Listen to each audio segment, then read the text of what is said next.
1.5 cups of warm water, about a tablespoon of salt, a little bit of sugar, and 2 tablespoons of yeast. Mix it together real well, and then we're gonna let it sit for a few minutes so it gets real frothy. That's what we're looking for. I'm gonna add a couple tablespoons of melted butter and 4 cups of flour, and then I'm gonna throw it on my KitchenAid. Now we're gonna turn on our KitchenAid. All right, go ahead, turn it on there. All right, watch your hand.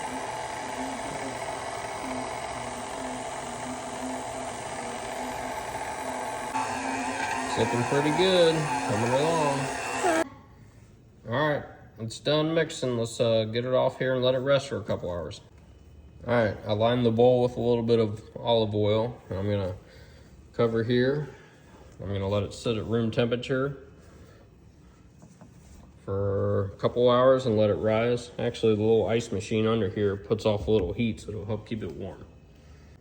All right, the bread's been rising for at least an hour and a half. That's what it looks like. I'm gonna put it in my bread pans and throw it in the oven. All right, before I put this in the oven, I put it in the bread pan. I covered the top with some olive oil, and I sprinkled some everything bagel seasoning on it. And I covered it with some foil. I'm gonna take this foil off. It's been in there about a half hour. Look at it. Now I'm gonna close it up, let it stay in there for about another 15 minutes or so until the top gets nice and brown. Stay tuned. All right, I left it in there for about another 15 minutes. Let's see what it looks like. Left it in there uncovered. Oh yeah, looks so good. All right, final product here. It looks and smells so good. I'm gonna let it cool down and I'll try it out.